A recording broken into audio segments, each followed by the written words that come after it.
fraud prevention in the banking sector. This is certainly a topic that's near and dear to us in the banking business, but I think most of us work with banks, so I would think it's near and dear to everybody. So here today to discuss this, what I'll call a sensitive topic, are four of my colleagues. Elizabeth Lane, who is Global Head of Service for Citi Law Firm Group. Mike Steinbach, Head of Fraud Prevention for Personal Banking and Wealth Management. Mary Pope, who is Head of Advisory Banking and Treasury Management. And Brad Magnanello, who is Head of Cybersecurity Risk and Control. So I think this proves to be a very scintillating topic and one that's of interest to everybody. So with that, I'll turn it over to you, Liz. Thank you so much, Jay. And thank you. We have a distinguished panel of my colleagues here joining us about this very important topic. It's a topic, I always say fraud happens to my clients. That's never a good thing when it does happen. It's a better thing for all of us when we can help you prevent it from happening. Mary's group runs a advisory and banking and treasury management, and recently a survey that they conducted of our law firm clients said 87% of firms that surveyed had a fraud event directly affect them within the last 2 years, of that survey. As head of law firm group private bank service, I see at least a firm a week calling to say fraud has happened. And those are the ones that report it. And there's other ransomware attacks and others that we don't ever hear about. So it is a timely and close topic that you all should know as much as you can about. And even on your personal side, of course, fraud happens to you personally and your families personally. So if nothing else from this panel, you also can take away some things that will help you protect yourself as well. As Jay mentioned, I have my colleague Mike Steinbach, who is the head of personal banking and wealth management fraud prevention. He's been with Citi a number of years, and previous to that was an executive assistant director of the National Security Branch of the FBI. He was with the FBI for over 20 years and is a graduate of the U.S. Naval Academy. Also joining us is Brad Magnanello, who is the Global Head of Governance, Risk, Control, and Policy for Cybersecurity. He has over 25 years of banking industry with Citi, including security, ops, banking, and technology, and O&T experience, and he sits on the board of Cyber Risk Institute Board of Directors. And then lastly is my colleague Mary Pope, who's the head of advisory in banking and treasury management for the private bank and law firm group. She brings over 15 years of prior experience from JP Morgan Chase and Royal Bank of Scotland. And after our discussion with Mike and Brad, will help us also highlight what Citi offers to help protect and defend you against fraud. So we're going to start with my colleague Brad, who's from Cybersecurity, and learn what sort of cyber activity is Citi seeking targeting our law firms. Sure, thank you. Thanks for having me, everyone. So look, typically what we see is ransomware attacks. Mike will talk a little bit more to the fraud aspect, but what we do see is ransomware attacks. People trying to compromise your systems, mainly through email. It's the number one way that people get in for ransomware.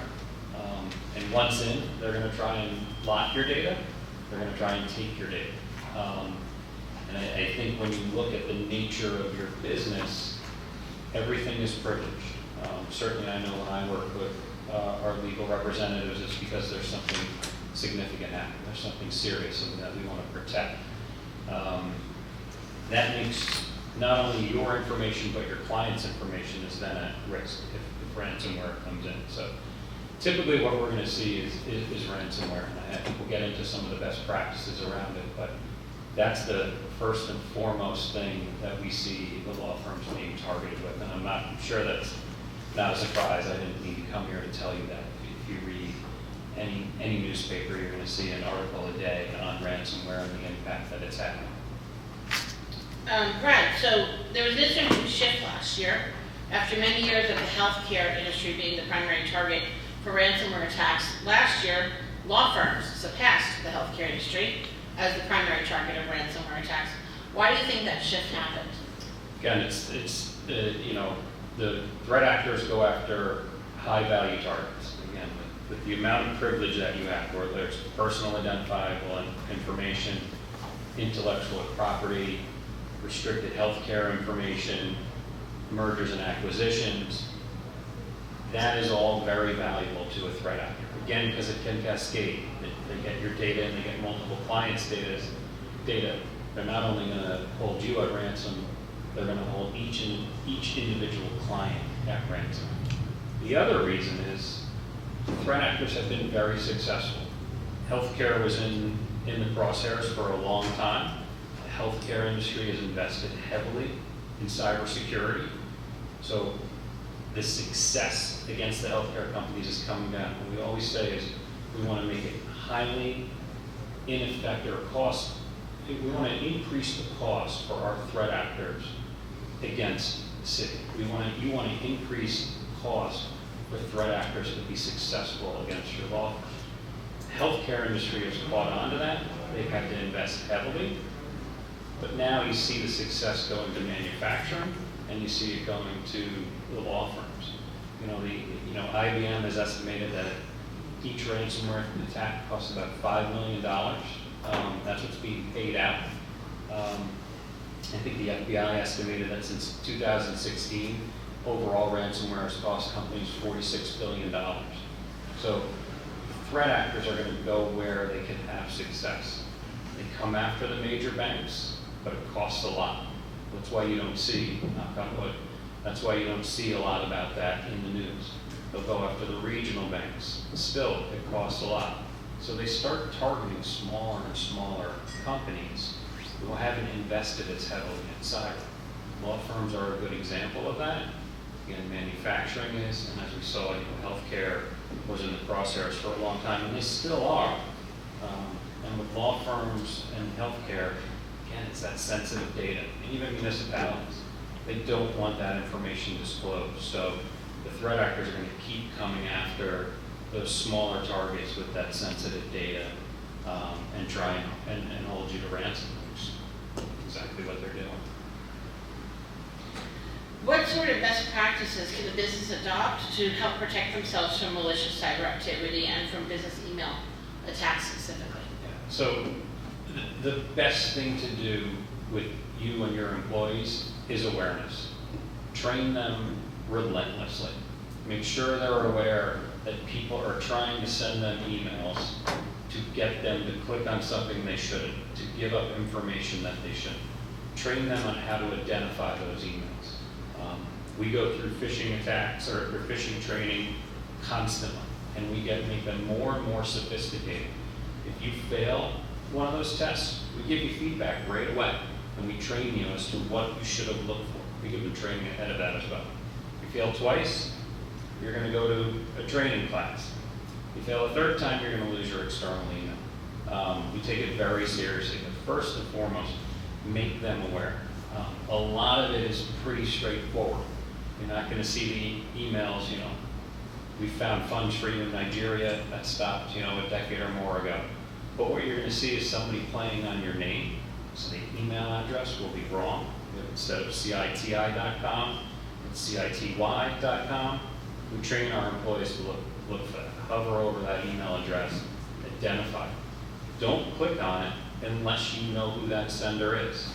You can always try and look them up, call them, and try and verify them. If you can't, wait for them to come back to you.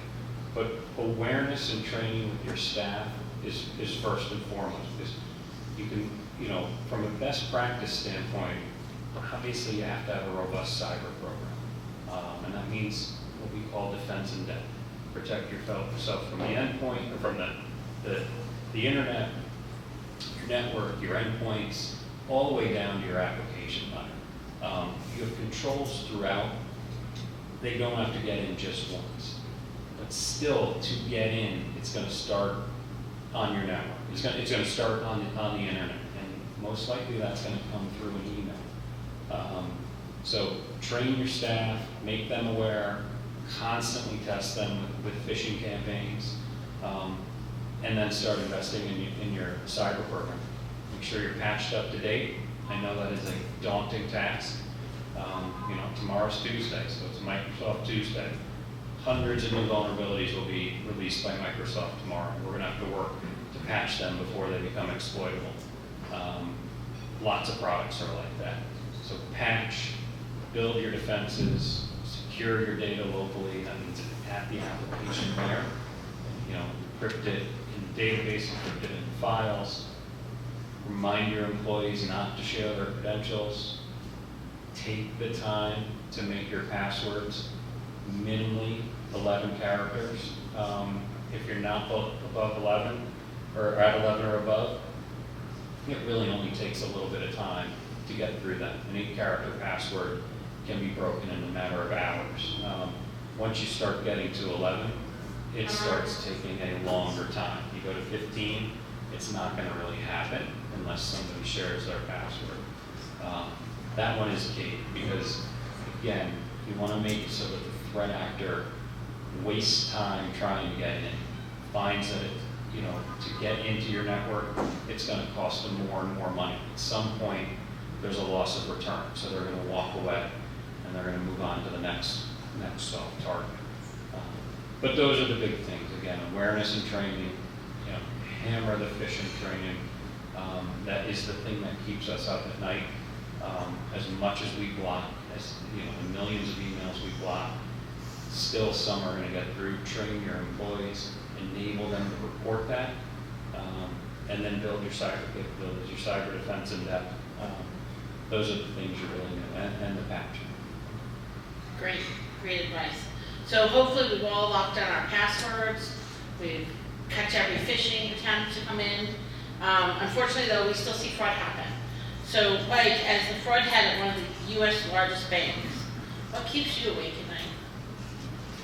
I always get asked this question, but I actually sleep pretty soundly. I always feel like I'm lying a little bit when I answer this question. And it's a different answer. When I was in the FBI, obviously, the answer was a little bit different. But I think it lends itself to where fraud's at. So let me throw some more crazy statistics at you to hopefully scare you a little bit on what fraudsters are capable of. So there's a lot of estimates out there on what the cost of fraud and cybercrime in general are. Some of the estimates, the more reliable estimates, suggest that by 2025, cybercrime in total, Brad's world, my world in total, is about a $10.5 trillion industry. Now, $10.5 trillion does not mean anything to me, but let me put that into perspective. If you take the global illicit drug trade, it's half that or less. $10.5 trillion is a significant amount of money. So when you think about who is doing this, these are not street criminals with limited intelligence. These are very, very smart folks. Just last year alone, fraud increased 33% of what was reported. And what's reported is really a fraction of what we know is the total amount. 7 in 10 folks reported being scammed or attempted to be scammed. So what am I saying? What I'm saying is, if you're going to ask me what keeps me up at night, it's really the agility and the evolving nature of fraud. They move so quickly. Between my career in government and my career here at Citi, I spend all my time trying to anticipate, figuring out where the bad guys are going to go. And we get it wrong all the time because it's $10.5 trillion. There are lots and lots of very smart people, unfortunately, on the other side of the law, working through day and night, trying to find vulnerabilities. So when we think about what keeps us up at night, it's really that movement of fraud. I'll tell you that it's amazing how agile and how quickly evolving they are. So we saw the pandemic, and we saw fraud shift into the pandemic, and they attacked government, they attacked small business, they attacked PPP, they really went after government. And when that source of funds dried up, we saw them come right back at banks, and they hit deposit accounts in a way that we've never seen in the industry. It took us all last year to lock up the deposit accounts to get it to the point where we felt safe as an industry. So where did the fraudsters go? They went right back to what's tried and true. Card fraud, check fraud. Check fraud out of the mail from Christmas time to the present hasn't doubled. And I say check fraud, I'm not talking about sophisticated scams. I'm talking about somebody going to your mailbox and taking your mail, opening it up, and washing your check and sending it out. It's doubled for Citi across the industry. It's skyrocketed.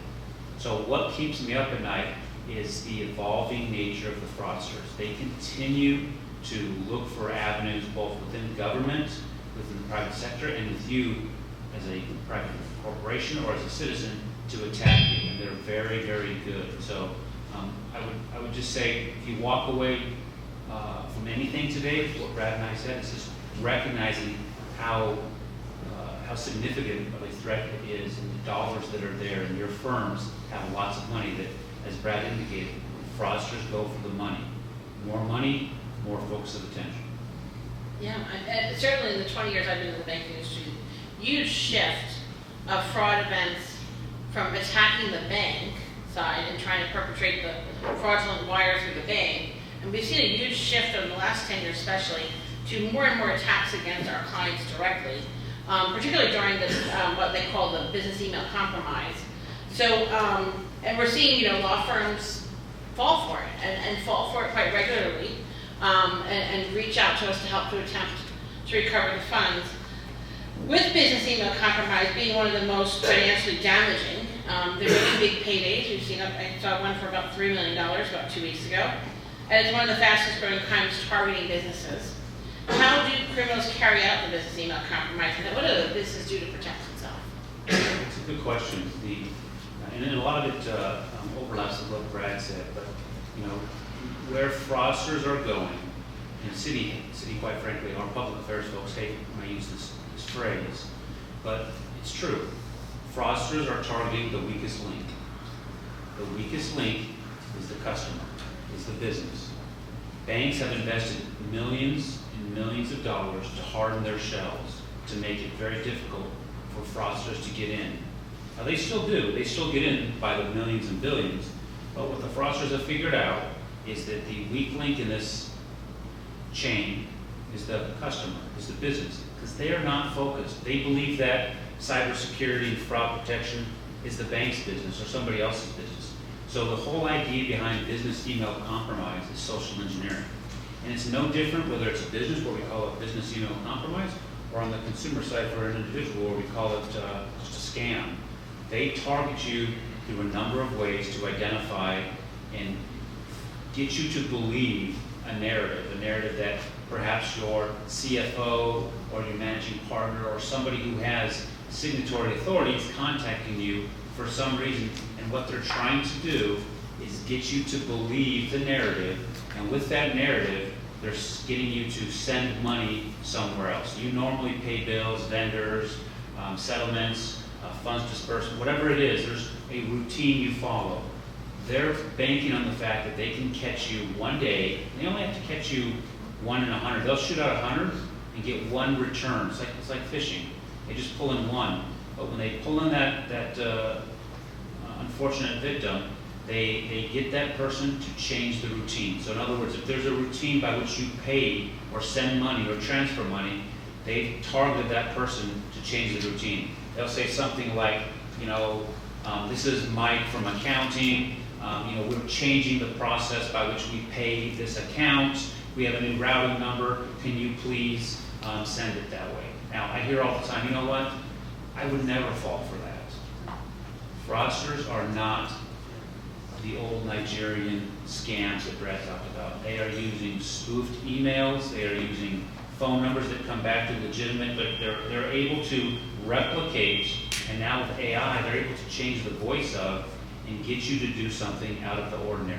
And that's all they're trying to do, is get you to change their processes. Same thing on the personal consumer side. Getting you to change and follow a script where you believe that you're following protocols. So how do you protect yourself? It's really simple. The first thing, and I can't emphasize enough what Brad said, is education. You cannot educate yourselves and your teams enough. And it's not just one and done, folks. People ask me all the time, hey, give me the top 3 ways that people are scammed. Or give me the top 3 fraud ways. I won't do it. Because if I tell you those top 3 ways, or these 3, there's a UPS scam, there's a FedEx scam, there's a Walmart scam. If I tell you those 3 things, that's all you'll be looking for. Everything else, the Target scam, well, no, it's not Walmart, it's not FedEx, you'll fall for it. So education has to be an ongoing process, because as the scams evolve, you need to keep educating your team. So have recurring, as Brad said, recurring education, making them aware of the types of scams that are prevalent out in the wild, as well as processes. That's number 1, education. Number 2, you've got defined SOPs or processes, business processes by which you pay things, right? Everybody has SOPs or business processes. Make sure that those processes are in stone and are not altered. Do not allow your accounting, your teammates to change the business process. Don't take shortcuts. Follow steps 1, 2, 3 every single time. You can't allow yourself or your teams, and that's the other problem. People think, oh, that's somebody else's business. Get involved. Make sure they follow the process. And then the third thing is, no matter what you do when it's involving money, the transfer of money, the settlement of funds, make sure there's something that we call a maker checker, or some type of dual control, so that one person's doing it and another person separate is reviewing it and checking it. And those two people cannot be in a supervisory relationship. There's got to be one person that does signing the checks, and I'm using euphemism for signing the check, the other person's verifying it. Follow the processes and make sure you have a maker checker and don't deviate. Yeah, excellent advice, because over and over we see this when we go back to the law firms who've had a compromise, or the clients who had a compromise. They were socially engineered to let down their guard or to miss one step, and that one step sometimes of calling the person just to verify that it's truly that person who's asking for the change can save you a lot of money and a lot of time lost, even if you get some of the money back, a lot of time lost trying to, explain to everybody how it happened. I would say prevention is a lot less work than recapping what happened later. As Citi tries to protect its clients from cyber-enabled fraud events, what is security ops and cybersecurity ops role in that process, Mike? And your team's fraud prevention team. So the job is really, number one, providing that front layer of defense for you.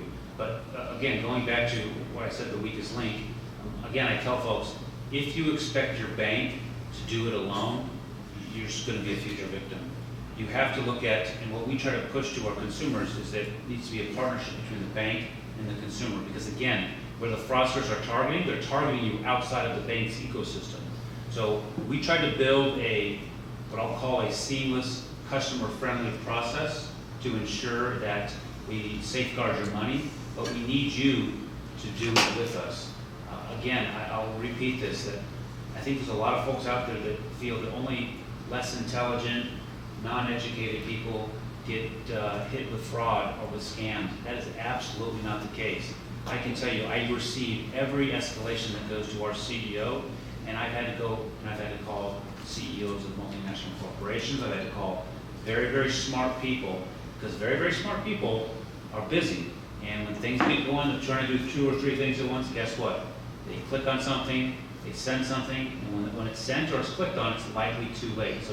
So really, what we try to do is create a partnership with all of you to ensure that we protect your funds and your PII. I can't do it without you. So you need to take it seriously and say, hey, look, we have a vulnerability. The vulnerabilities are people. And so think about how we're going to educate our team and stay focused on the threat. If you don't, you're going to be a future victim. Absolutely. And like you said, it hits everybody. It hits everybody. The most sophisticated people I've seen, even, some colleagues, etc., who sometimes, as much as we talk about fraud almost every day, catch themselves at the last minute, like, oh, I almost fell for something. Because they took that 1 second or 2 seconds to stop and say, this doesn't feel right. But then you get caught up in the moment, because fraudsters are so good. It's their profession. They're so good at trying to manipulate and engineer. I mean, I know I've heard one recently where they're actually calling your kids and getting them on the phone to record their voice, to then call you and act like they're the child and saying, I've had an incident, I've been arrested. And I had a family member actually receive it, and he said, it's dead on, he thought it was his son. But he caught himself by getting the facts together. But the initial, oh my God, my son had an accident. He's been arrested. He gets caught up in that moment, and just by taking the time to be diligent and putting all the facts together, he thought about it for a second. He's like, I never actually called my son on the cell phone to make sure it was him. It wasn't him, and it ended up not being him. And we've had clients fall for the same scam, and it's so insidious in nature. And I think that's the thing we all have to take away is the fraudsters are really, really good. And they constantly innovate every day. There's a few, one takeaway for all of you, and she hit on it, this sense of an emergency is unfolding. take away nothing but today, never, never transfer or send money when there's an emergency. Think about it. In a legitimate emergency, you will never be required to instantaneously wire money, right? Hospitals, police departments, judicial systems, they will always allow you to work. You never have to send money. No bank is ever going to call you up, and this happens a lot. No bank is ever going to call you up and say, hey, you are a victim of fraud, please transfer your money. Every day I get calls from customers who say, I thought it was Citi calling me. They told me to transfer my money. They told me to transfer it offshore. No bank is ever going to get you or ever going to ask you to move, send, or transfer money. Anytime you are called or contacted and asked to send or transfer money, and there's an urgency behind that, stop. Yeah. And call somebody you know. Call no contact to your bank. Call your relative who they're reporting has a problem. Call somebody you know. If it's a title company, call the known number of the title company. If it's your client, call the known number of your client. Don't trust a phone call in or an email. So on that note, and talking about consumer fraud as well, what are some things that consumers can do as best practices to really protect themselves, and which also then translate over into businesses? Yeah, I give these same tips multiple times a year, and I'd say probably very few people follow through with them. Now, I'm a little bit of a geek. I follow them to an extreme, but I can tell you they will help you not be the slowest gazelle in the pack. If you don't follow them and you want to be the slowest gazelle in the pack, well, we all know what happens to the slowest gazelle in the pack in Africa. So first of all, like Brad said, and like I said, education is top of mind. You have to educate yourself. When you see something, when you see a suspicious email, Google it. Google and see, hey, is this a scam? I guarantee you're going to find, wow, that is a scam, right? So educate yourself, be a partner. Keep your devices, whether the devices are your computers or your mobile phones, keep them up to date. Those security patches get pushed out, the Microsoft Tuesdays, a lot of times there are vulnerabilities that the fraudsters know about. If you don't keep your device, your mobile phone, up to date, you're just setting yourself up for an opportunity for the fraudsters to take advantage of that. Wi-Fi. Don't use public Wi-Fi for anything other than browsing, reading stories. If you want to conduct business, don't use it on a public Wi-Fi. You go to your local coffee shop, and that local coffee shop never had Wi-Fi, and suddenly they got this free Wi-Fi. It may be a scammer setting up a honeypot, which is not really the business, but waiting for you to log on so we can capture your information. Brad mentioned it, username and passwords. I'll also take it a step further. You should not reuse username and passwords ever. If you are out there and you've got your dog's name, your favorite football team, baseball team, Fido123. Oh, you know what? I'll be really tricky. So for Target, I'll use Fido123. For Citi, I'll use Fido321. It's not going to work. As Brad indicated, you can do the search yourself if you don't believe us. Search cybersecurity and password. How do you remember all of your That's my next one. So don't reuse passwords, first and foremost. Every single password should be a unique password. If you Google it, you will find that any 6-character password can be cracked instantaneously. As Brad indicated, as you move that number up to about 12 to 16, it takes 1 trillion years, literally, for the best supercomputer to run through the various combinations. So, and then for your username, don't use your email address or your name. I know sometimes websites require it, but if you have the ability, make your username unique, and longer is always better, and make your password unique. Now, to your point, what happens is people can't remember all those passwords, so they start cheating. They start using the same one over and over and over. Use a password manager. So you can do a Google search, top 10 password managers. I have something called Keeper.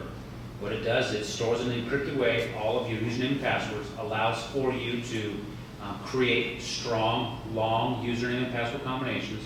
You don't have to worry about writing them down somewhere, putting them on your phone. Putting them in your notes on your phone, by the way, is horrible. It's very easy for me to get into the notes on your phone.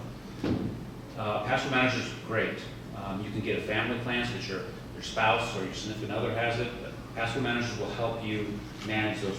I probably have, to be honest with you, between online shopping and banking, I probably got 40, 50 passwords. I don't have any of them memorized. And by the way, longer is better. You don't have to make it hashtag uppercase, A, lowercase b, 4, 3, this random.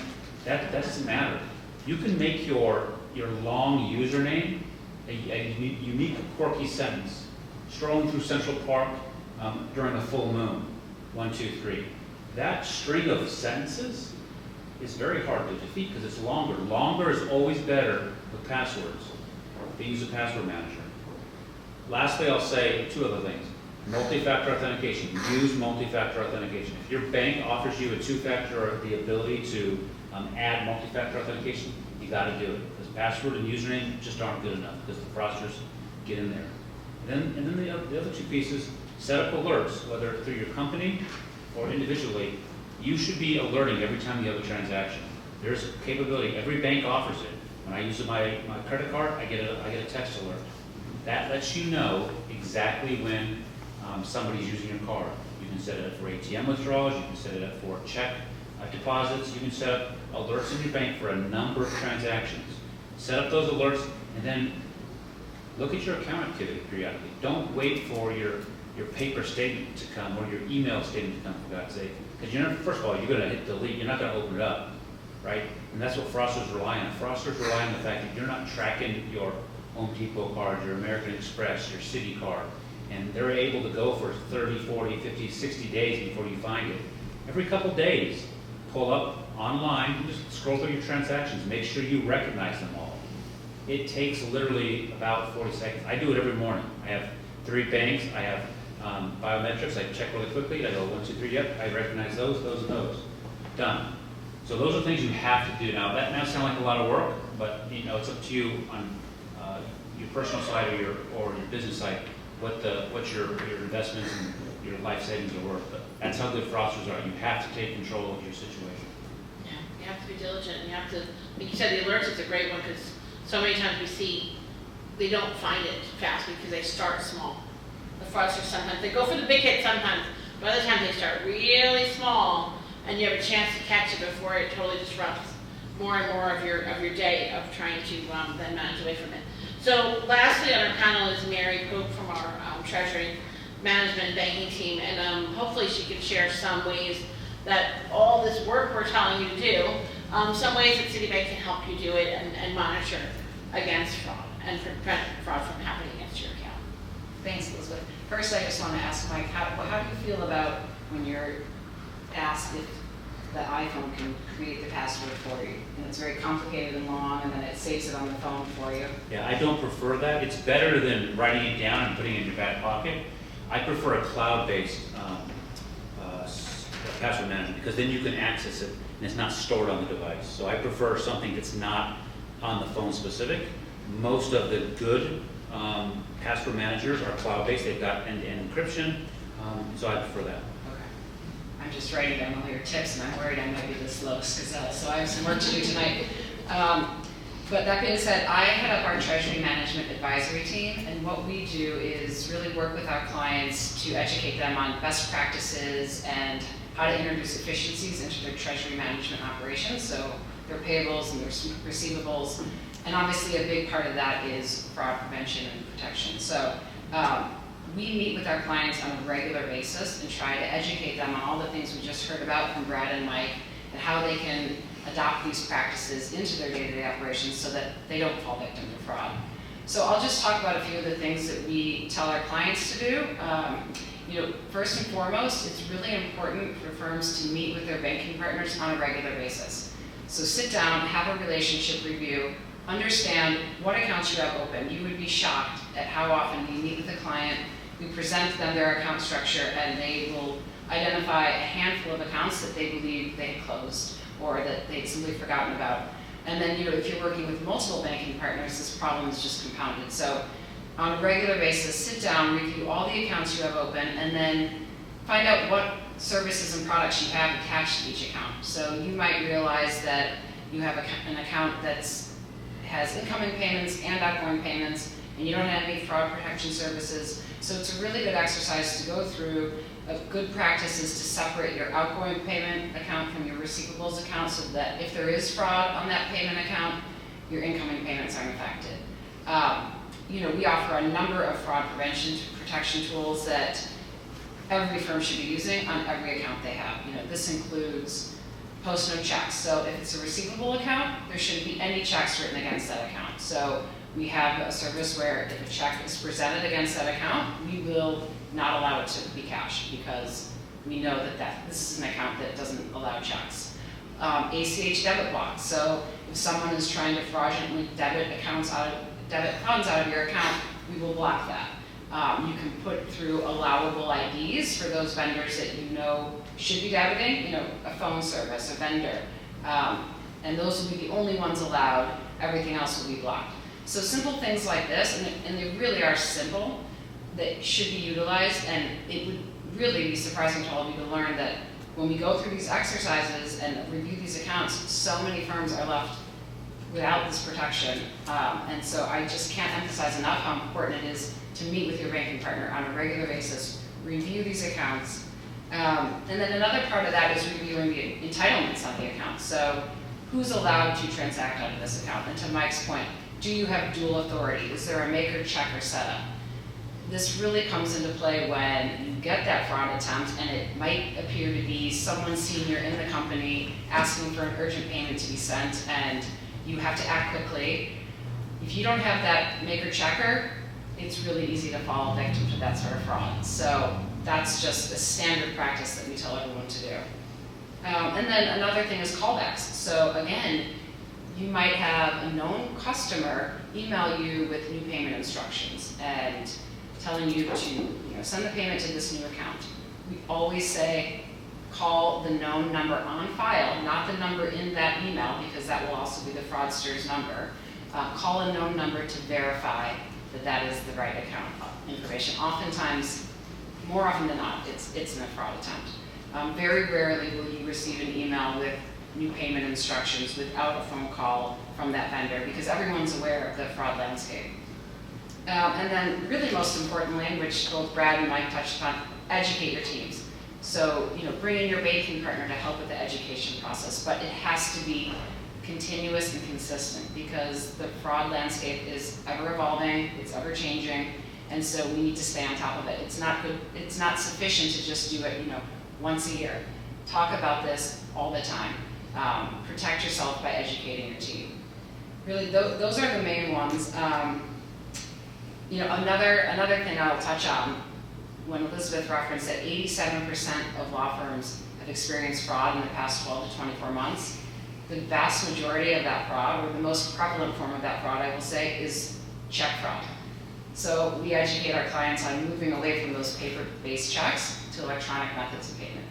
Not to say that those aren't susceptible, but they're less susceptible. Right now, we get calls from our clients almost on a daily basis that they sent a check, and the check never made it to the client, the vendor, and it was intercepted somewhere along the way. People are now getting keys to the blue mailboxes where checks are being dropped and taking all the mail out of those mailboxes, searching the checks, and then committing fraud with those. So there are many prongs that we talk about with our clients, but again, it's just really important to have that constant dialogue with your banking partner to understand what you all can be doing to help protect yourself and your firm.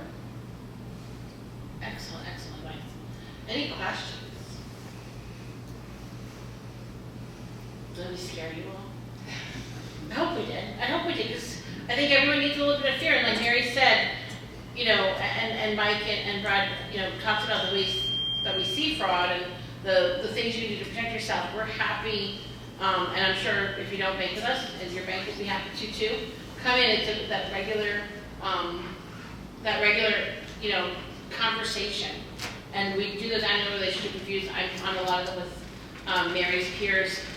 And we just have a conversation of what are we seeing? How is fraud evolving? What are the things we need to think about? And, calling maker checker and callbacks to a known number, that's why we're seeing less of it hit the bank. Because that's things we've reinforced over and over and over again. And I can reinforce it with my team of 70 service officers who support the law firms industry. But it's harder then to make sure those law firm clients are reinforcing it with their employees. And so fraud has shifted that way. But we're here with you as a partner to help keep educating yourselves and your firms about what you need to think about for not just your firms, but also to protect yourself. So thank you for your time today. Really appreciate your attention, and hopefully you all went home with a little bit more sensitivity to fraud happens.